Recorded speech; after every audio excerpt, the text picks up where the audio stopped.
right, we are here with Conor Choi. What's up, Conor? How are you? I'm doing good. How are you? Good, good. Did I pronounce your last name right? You did. I did. All right, cool. So I know you from, I think I first met you at the open mic that I host at Little East Tavern. Little East. How did you find out about that? Facebook. Facebook. Okay, yeah. I saw that open mic NJ. Oh, okay. The group there. Yeah. That's good that stuff. Was totally on a whim. I think I left my house at like 6. And we started at 5. And then I went and picked up Solomon. Right. AKA Solo. And we were debating whether or not to still go. Yeah. Or just do something else. And I was like, yeah, let's go do this. And so we did. But Nice. it was very much on a lark. It's good. Did we make a good first impression? I mean, that's the only reason I keep going. It's so far away. I appreciate. Yeah, it is a hike for you, right? Yeah. So the open mic is in Franklinville, which is like the deep South New Jersey, in the Pine Barrens, basically. And then you live where? I'm in Lawrenceville. Lawrenceville. Okay, so up by is that like Hamilton Township area? Further away. Little further. Okay, cool. I'm on the other side of Trenton. Other side of Trenton. Okay. For people listening who don't know who you are, give us the quick 15-second elevator pitch of what your music is and what you're doing musically. I'm an acoustic artist, mostly, but I do usually bring kind of a psychedelic element to a lot of the music.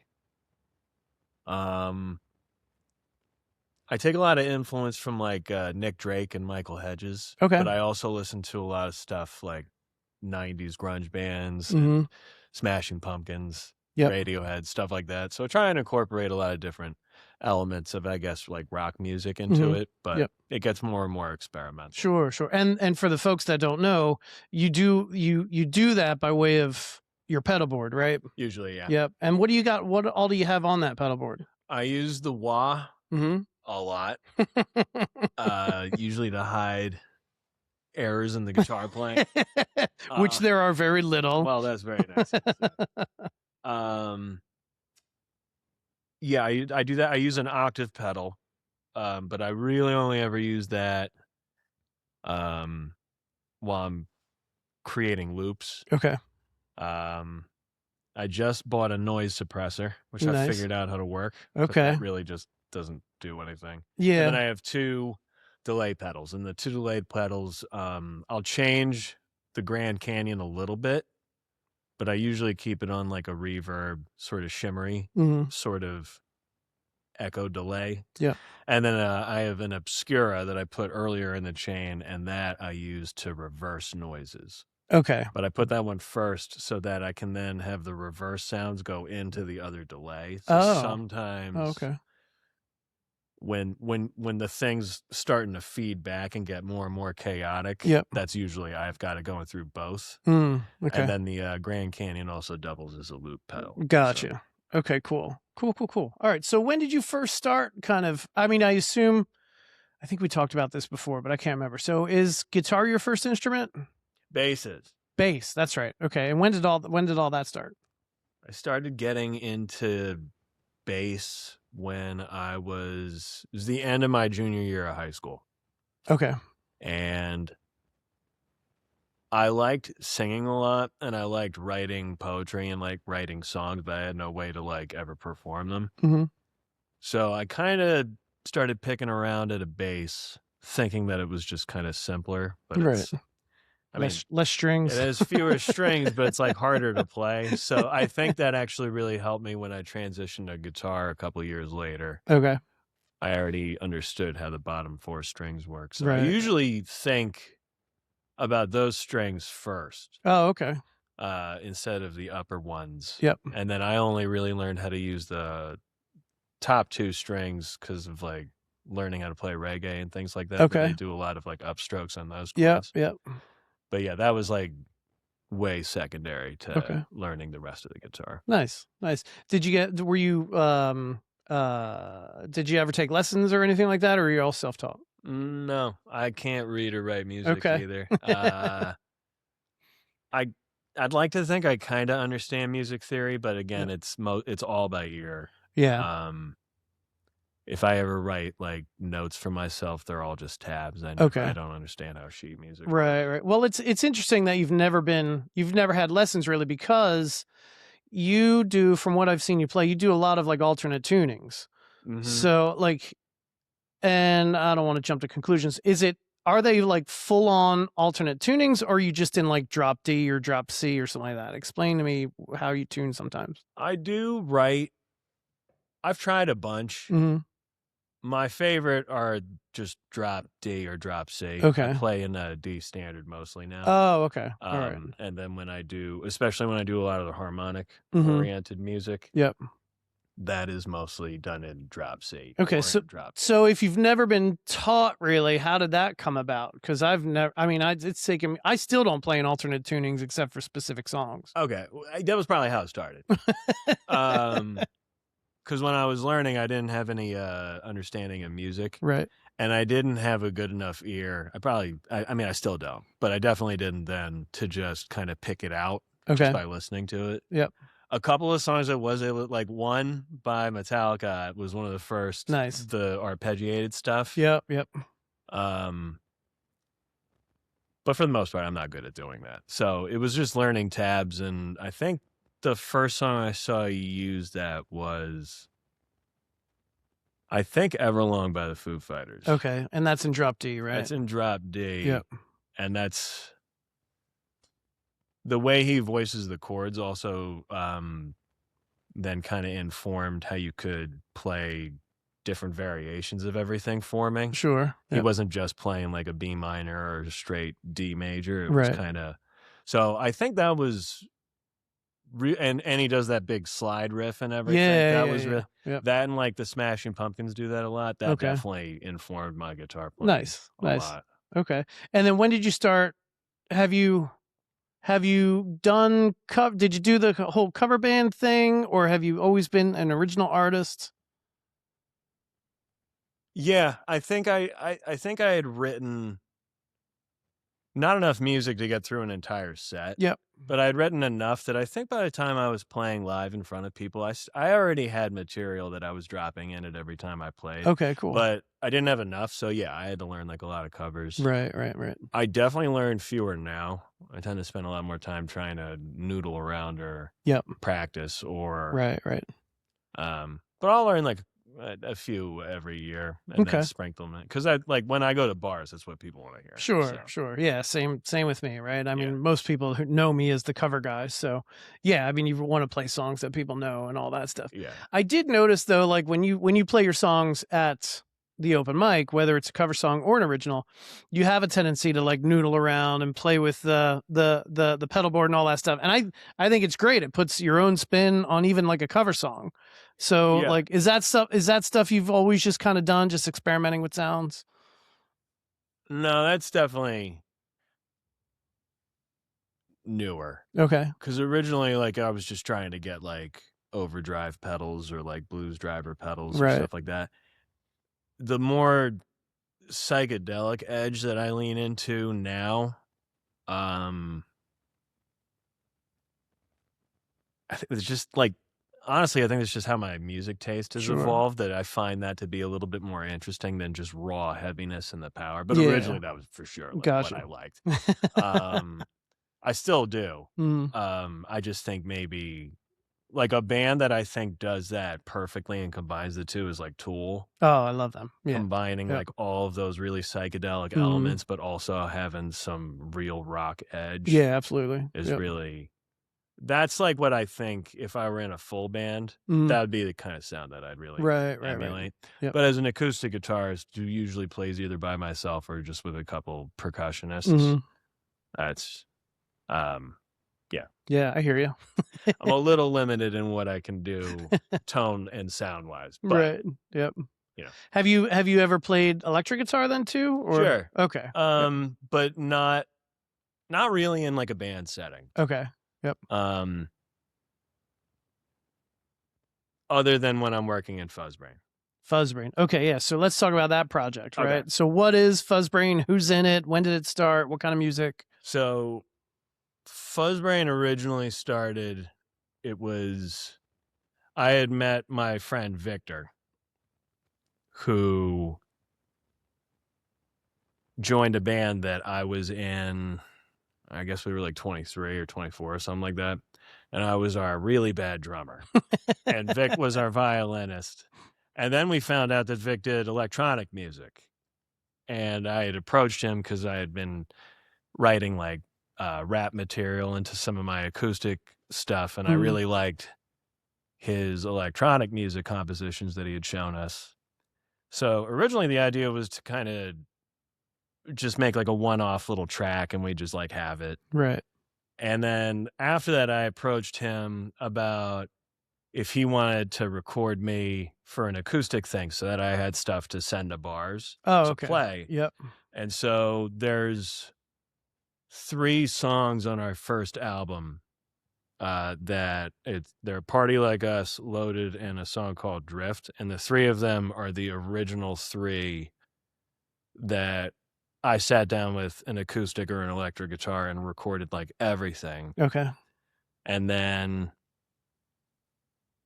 I think one day we just got bored, like, because I wasn't bringing my A game or something like that. We were like, let's just not do this today. And he was like, you want to just write something else? Right. I was like, yeah, that sounds cool. Mm-hmm. And we wrote a song called Cowbell Chronicles, which is why it's the first song on our album.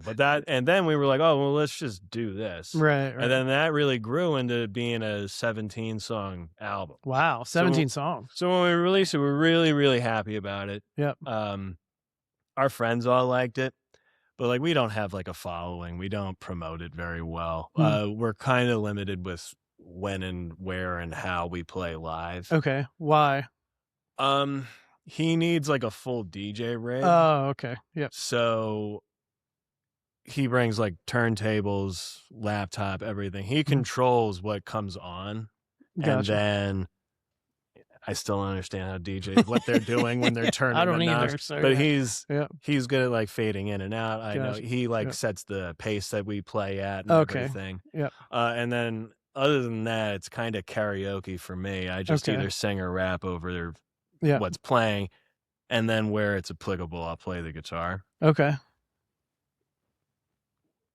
If we had like a little bit more going on, I think we'd pursue playing live more. Right. But like I wouldn't show up to watch what I was doing.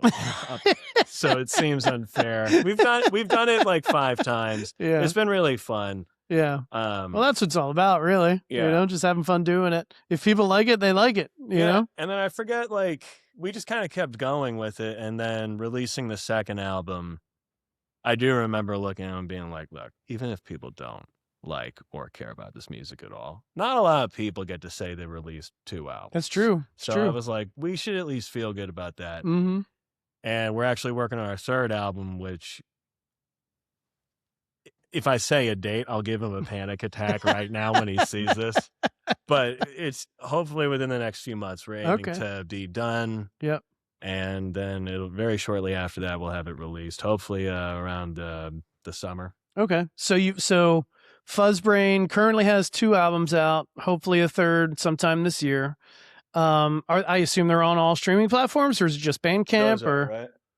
He sets that all up. I want to give a shout out to my brother over here. There he is. Hey, Kieran. Hey. Kieran did like all of my original social media presence. Okay, cool. We only started it during COVID, right?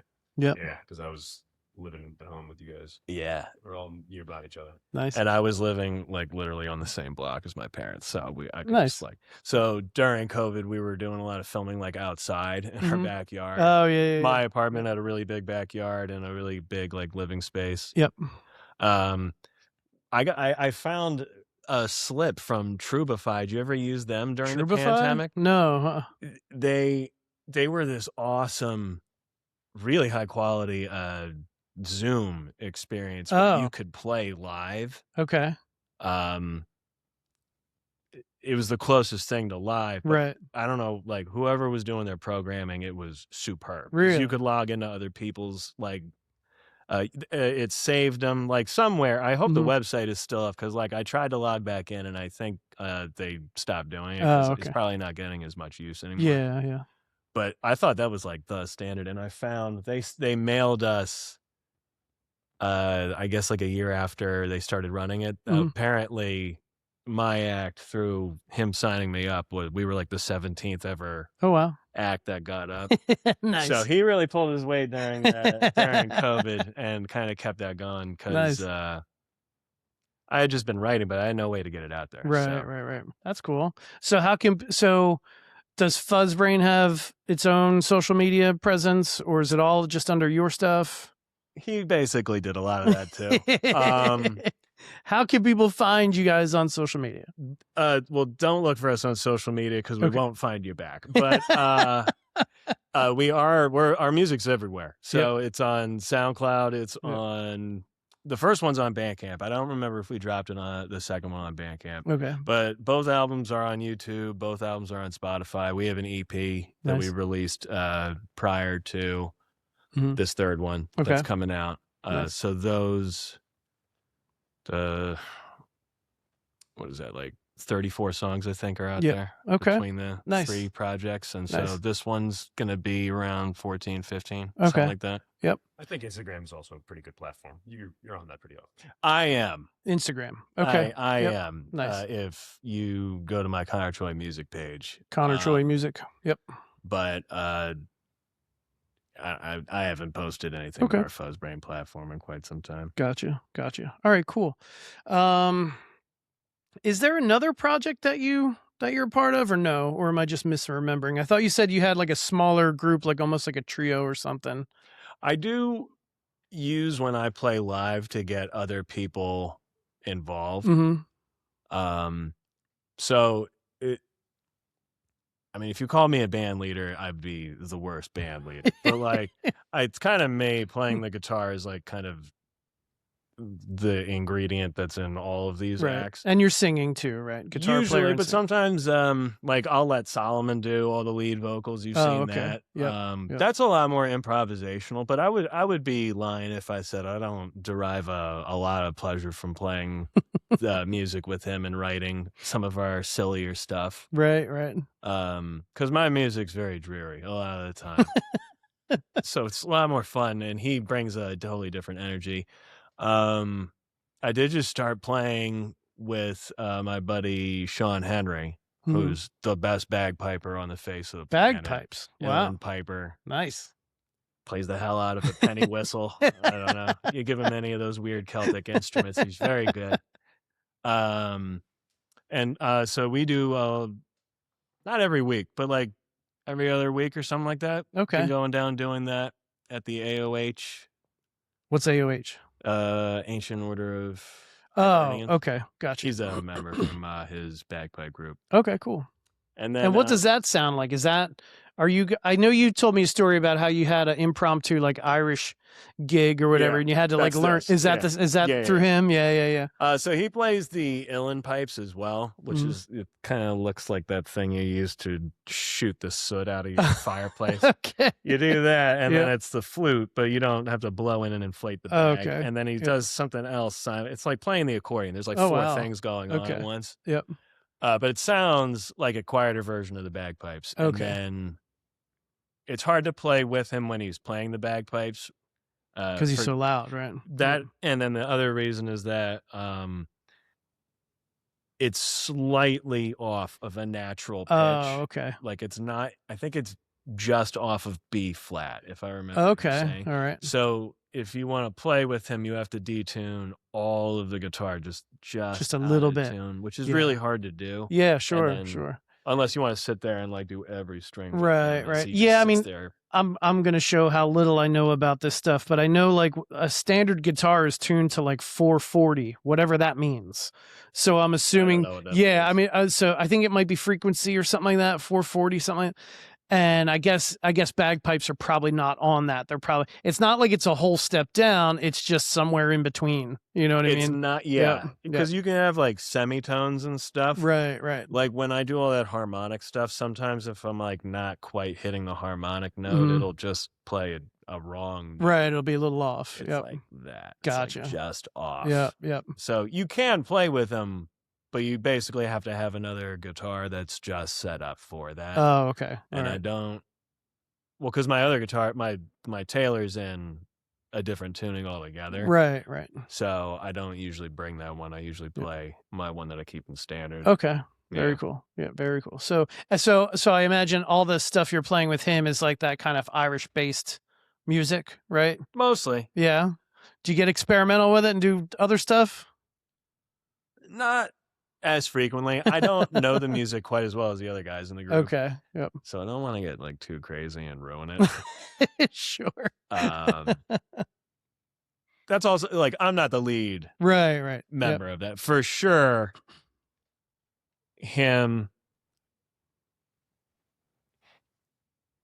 me and one other guitarist who keep showing up, Mike, and Mike is very good. Mike knows he's a savant when it comes to just picking up the chords. So half the time I'm sight reading him, sight reading the thing. Right. And then Sean knows everything. And then there's another guy named Chuck, and Chuck plays this beautiful wooden Irish flute. Oh, cool. So it's I mean, like, no offense to me and Mike, it's just we're playing the guitar, and then they're playing these really cool instruments that like you don't see often. Right. Those are the attention grabbers, and it's for sure supposed to be the focus, right? Yeah. Every once in a while, you'll hear the two of us throwing like a little fill or something. Sure. But that's not really what we're there to That's do. cool though. Yeah. And he's by far better at that than I am. Okay. So I'm really just along for the ride. I got you. But no, it is sounds a lot of fun. Yeah, it sounds fun. And then I'd have to say big shout out to Chris Pauline and my dad. Show up a lot, and they play cajon. Okay. And my dad will play the bongos every once in a while. Yeah, well, you told me before your dad is a drummer, right? Yes. Okay. What's his story? Give me the quick version of his story. Like how, like what has he done or whatever? Like how professional of a drummer is he? Is my question. I think he would say he's professional in the sense that he plays with me. Okay. All right. Professional. Yeah. Gotcha. I don't remember him ever expressing that he'd done it like. I don't think he's ever part of a group. I think he did it through school. Oh, okay. Yeah, he was in like jazz band in school. Gotcha. I've seen him play a kit like once or twice. He's good. Okay. But like he hasn't practiced it. Yeah. He hasn't had a drum kit in our house. So it's basically a hobby for him, right? Yeah. Yeah, but he's good at it. Yes. Yeah. If he was bad, I would tell him that he's not allowed to play with me. So. And then you said your mom is a singer, right? My mom gets up and sings harmonies with me. Sometimes there are certain like again, like I do a lot of like 90s covers. So she'll sing lead sometimes on them, which is good because I occasionally need to. I'll play like these 3-hour sets and you can't sing the whole time. Yeah, I hear you. And then Jess Stanley would be another woman that I would say that I work with. Kaylee for sure. Kaylee's our sister. Oh, okay. Kaylee's actually on several of the Fuzzbrain albums, several of the Fuzzbrain songs. And as of right now, she's the only one on all 3. Oh, nice. She recorded a little thing for one of the... So, big shout out to her. She helps write some of this stuff. Very cool. But she's also just such a good singer that you kind of plop her down and just let her do what she's going to do. So it sounds like music runs in your family pretty much. Yeah. But it's kind of funny. Up until me doing it really seriously, I don't think that was something that was like really thought about. Oh, okay. So I think that's one of the reasons everybody really gravitates cool. Towards doing is it's kind of, I mean, for the past, more than 10 years, but like that's been kind of, I would imagine some of their experience of doing that. That's awesome. Oh, and I'd have to say Evan Callahan is on our first 2 albums as well. He helped add a lot of stuff. Nice. Am I missing anybody? I think it's everyone. Yeah. And that's more or less the group of people that I professionally work with. But like for the most part, it's me, and then I'll bring other things in. Yep. Can I ask you a dumb question? What's the story with all the stickers on your guitar? It drives me nuts every time I see it. I have heard that people are like, "That's a pretty guitar. Why'd you do that?" How many are on there? Like 100 probably? No. Just plastered all over this Taylor?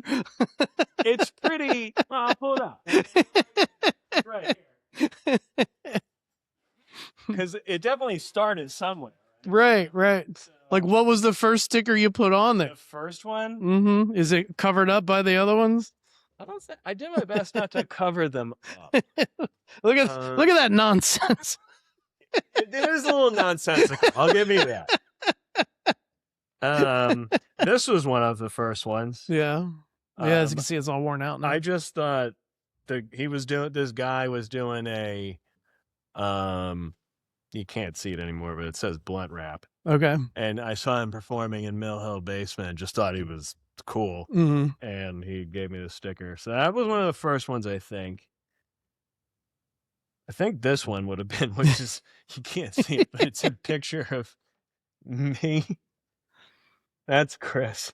And then my dad's over here. Is it like a drawing or like a photograph? No, somebody took a picture and made it a sticker. Oh, okay. That's cool. I think Benny P did that. Yep. And we're all clearly trying to figure out what to play next. This is Benny P. He unfortunately passed away, but he was one of the first ones on there. Okay. This was another group I just saw. Yeah. Houston and the Dirty Rats. This is Nicky Nailbomb's new group. Very cool. Yeah, you got quite the collection. Actually, that's new. Oh, nice. Very cool. Yeah, it's supposed to kind of reflect the chaotic psychedelic nature of the music it's trying to make. I get it. Very cool. So speaking of like psychedelic and the style of your music, who are some of your like biggest influences? I think the first like psychedelic group that I got into was Pink Floyd. And I think originally I only started to like that just because David Gilmour is such a good guitarist. Yeah. Yep. That then I was like, well, there's probably a way to, all guitarists who are really good kind of agree that it's really hard to replicate, if not impossible, to replicate his tone. But like that was kind of my entryway into getting into that. Yep. I like Tool a lot. When I started learning more about music and learning how they were doing a lot of that, I found that really fascinating. And then probably right now a big influence is Victor kind of opened up this door, being an electronic artist, to just learning more and listening to more electronic music. Okay, like who? I'm not a student of it, but I know a couple of like Disco Biscuits and Lotus and stuff. Are you talking about bands like them? I saw Lotus one day on Halloween on South Street at the TLA, and it was one of the best shows I've ever been to. Yeah. I listen to like a lot of the heavier guys. Okay. Shades is the group that I listen to a lot. It's a guy from the UK and a guy from California, and they work together and they make just these almost heavy metal-ish electronic grooves. Yeah, but I might have to check that out. It's really cool. I've probably shown you something by them. Okay. Ivy Lab is really good, but they're maybe a little less like bombastic than Shades.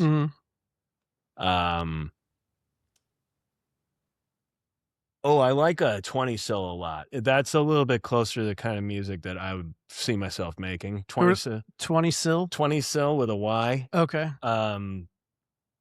I used to wake up and put on Dust Clouds, I think like every day. Okay. That was a good way to start. A little bit like had melancholy elements, but super melodic, kind of like great build. And I think he also uses actual instruments to record some of it, which I think is really cool. I could be wrong about that. Right.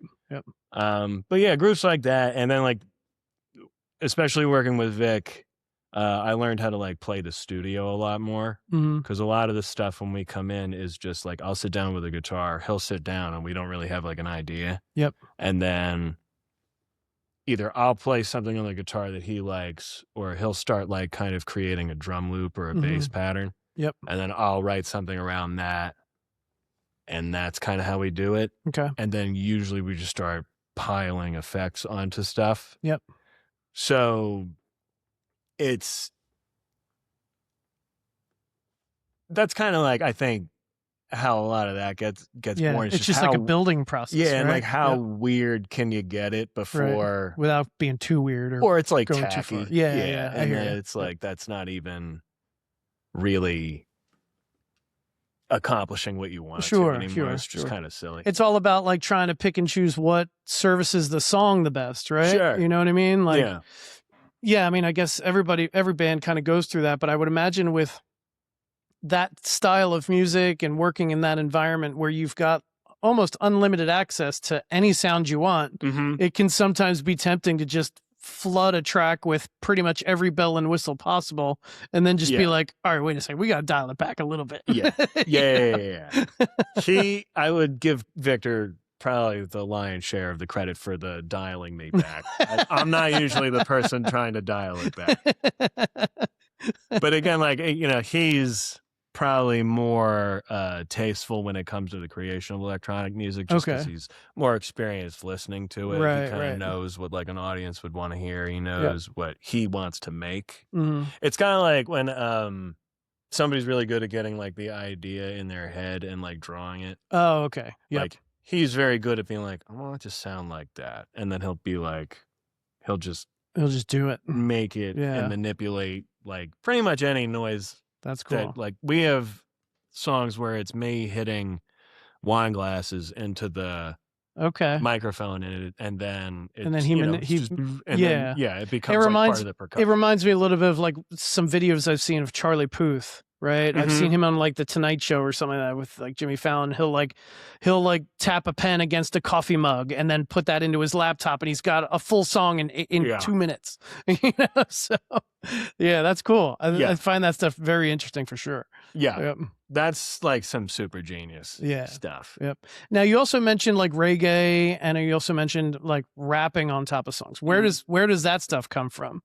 I grew up in the 90s. Okay. So like I probably listen to more hip hop just being played in my vicinity more than I listen to any other genre. Oh, okay. So like whatever was popular, like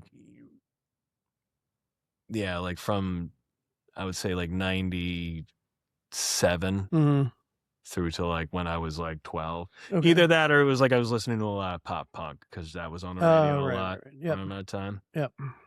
Linkin Park, I think, was really big. Sure. And they had that rap aspect to it. Yeah. So it was just, I don't know. Okay.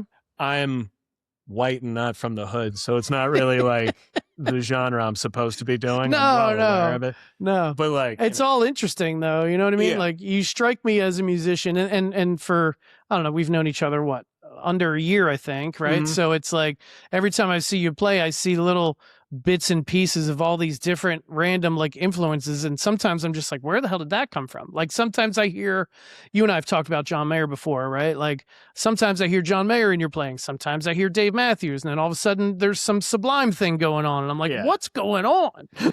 You know? Yeah, I think especially Dave Matthews and Sublime, those are like some of the first. Sublime for sure, like because despite like being a super, super good guitarist, he's amazing. He wrote some very digestible, easy to play guitar parts for the most part, and then like so everybody kind of learns like a couple of Sublime songs. So and again that kind of swagger of that slow down kind of ska that they brought, and then he kind of rapped sometimes. He had like some I mean, like he was like singing, but it was pretty close. I mean the breakdown part of What I Got is I would call that a rap. You know what I mean? So or like even like Dave Matthews does that thing in Ants Marching. That's you know, like so that I guess that was just always there. And again, like I had no outlet for that other than just kind of writing it in a book. I guess I could like ask Solo to beatbox and I could start yelling it in my backyard, but like I don't know. That's how we've done that before, but we probably wouldn't record it, you know. Well, speaking of Solo, I know a couple times I've seen you at the open mic at Little E's where you'll just, and you touched on it a few minutes ago, but where you guys will just improv, you just make up a song out of the blue. Like, is that something you guys kind of do like whenever you're just like hanging out, or is there a purpose behind it? Have you ever done it like anywhere else other than an open mic? Like, have you done it at like a regular gig, or is it just something fun you do? Yeah. So like one of the great things about Solo as a performer is that the guy is fearless. Like he's not scared to try anything, no matter how high the stakes.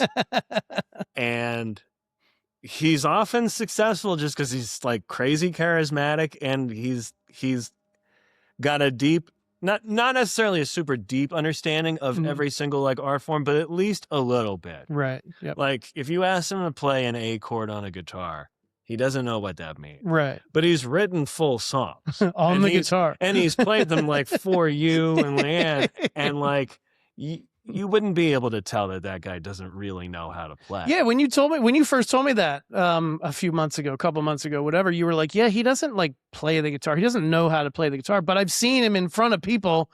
You know, he's not Jimi Hendrix. No, I mean, nobody is, but like he can definitely hold his own in front of a group. And it's like, wait, you don't even own a guitar? Like it's bizarre. Yeah. Well, but I mean that complimentary. For sure. Well, and that's like apparently why he gets confused as to what my guitar even looks like. He almost walked out with somebody else. Yeah. Well, almost played somebody else. Yeah. And everybody in there was going to let him do it too. Even Jason, whose guitar it was like, that's a good guitar. Yeah, and it wasn't like a cheap guitar. No, like his $1,000 Martin or something. Okay, well, what are you doing, buddy? Oh, this isn't yours. Yeah. It doesn't have stickers all over it. But yeah, I mean, because that's when we just improvise, that's as much fun for me as it is for him. I will say we've done that before. Mm. But I think the first time it wasn't the first time we came to Little E's, but it was probably like the third. Okay. I remember he was like, "Are we going to make something up again?" And I was like, "Yeah." And he was like, well, all right. So before he was like, hang on a second. Before we started playing, he was like, you guys need to give me like three words, or 4 or 5 words or key phrases, and I'll work them into the rap. Yep. So you know that I'm making it up. Yeah. And I've seen when I was in college, I saw Chitty Bang do that, and I heard like everybody started yelling out things, and this guy worked in like 50 different phrases in in like a 2-minute like thing that they again, I think they probably didn't improvise the beat, but like he was for sure, unless he had all of those people planted to yell all the right words. Yeah. So that's kind of the same thing as Solo's doing that. That's cool. And he's more than happy to rap for 9 to 10 minutes until he gets all those phrases in. Yeah. So it gives me a lot of time to noodle around. Like right. That's cool. Awesome. All right, cool. Anything else you wanted to talk about or promote or anything like that before we get to the performance? We cover pretty much everything. I'm playing at Al's Airport Inn on Sunday the 22nd, I think. Sunday the 22nd. Okay. Noon 30. Noon 30. All right. Al's Airport. What town is that? Al's Airport Inn. It's near the West Trenton Airport. Okay. I think it's technically Ewing. Gotcha.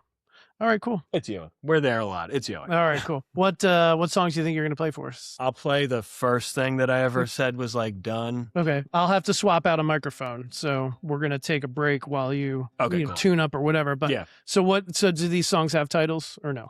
The first one's going to be called All Over You. Okay. And then I probably played you. I think you've heard that one. And then I'll play the newest one that I finished. And that one's called Over It. Over It. So All Over You and Over It. Yeah.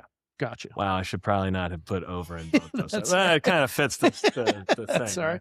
All right. Well, Conor, thank you so much for being on the podcast. I appreciate it. Yeah, man. All right. So this is All Over You. I'm going to do a slightly abridged version just because I think it's usually like 7 minutes long. You can do the regular version, whatever. I'll do a little bit of the intro and then I'll get into the meat of the song. But this is, I would say this is the first song I ever finished writing, and then I've kept adding to it as it's gone on. So.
the sun. It's so damn lonely waiting. Tomorrow never comes. Still I know you hate the things I do.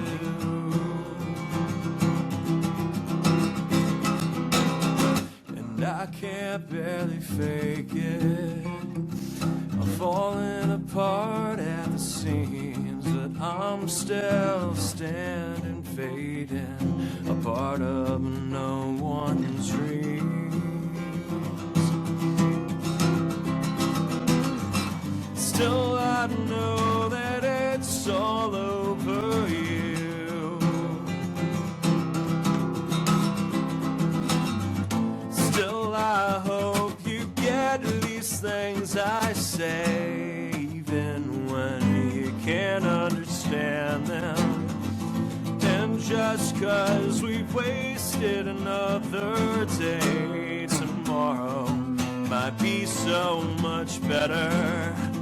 And every time I breathe, I try to pray you're listening. That's all that I can do. That you might just be there for me.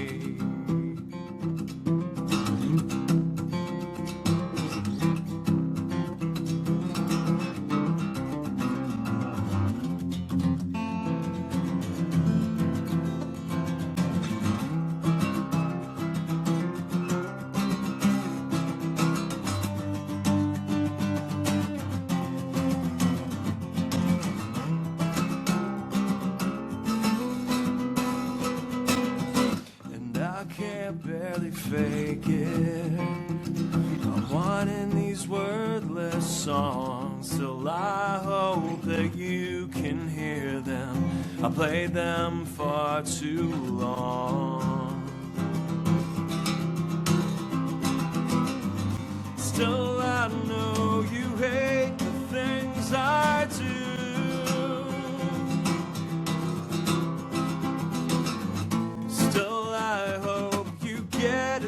Things I say, even when you can't understand them.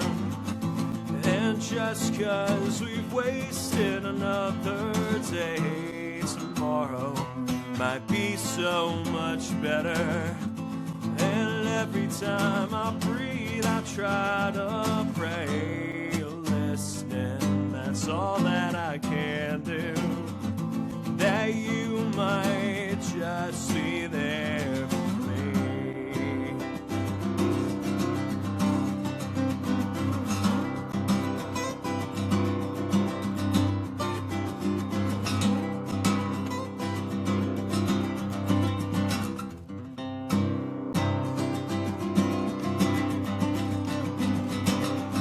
Still I hope you get these things I say,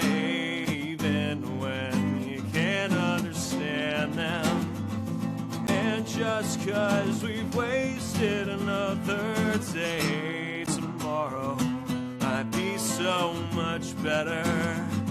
And every time I breathe, I try to pray you're listening.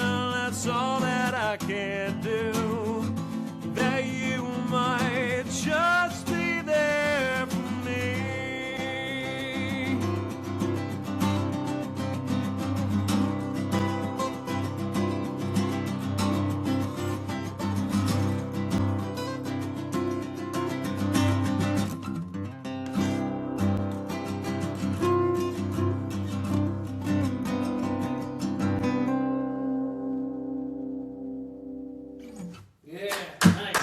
Thank you. Love it. That was awesome. This one's called Over It, because she's all over me, I'm all over everything else.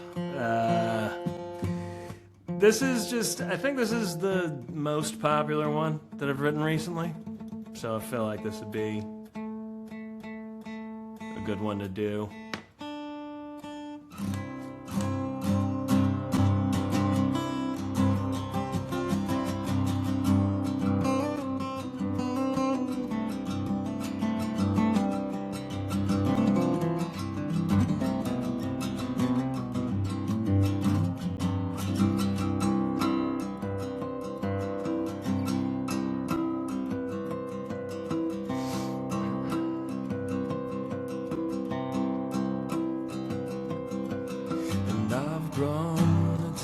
addicted to drifting slowly, these thoughts flowing through my head, just sleeping away through the afternoon instead.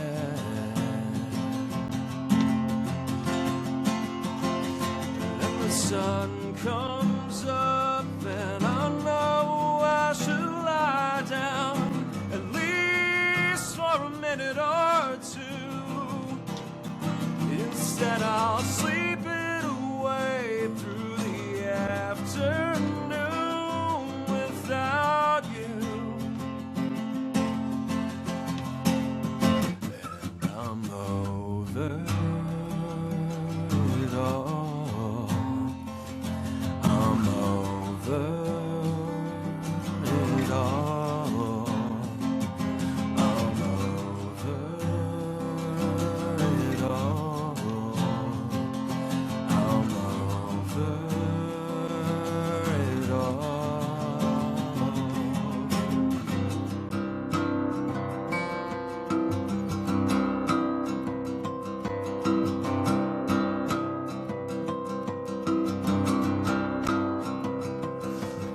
And I've grown addicted to coffee at midnight, despite all the stress it's caused.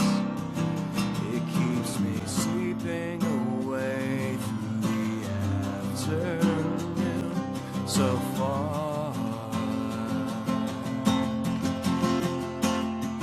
And the sun sets off in the distance over the skyline where I should go. Instead I'll sleep it away through the afternoon, you know that I'm over it all.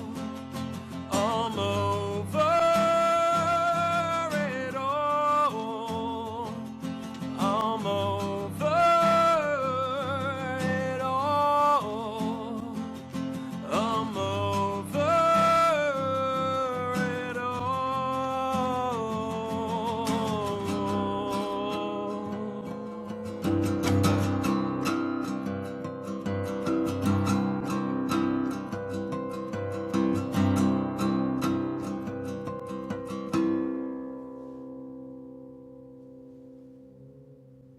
All right. Love it. Thank you. Awesome, brother. Awesome. All right, that'll do it.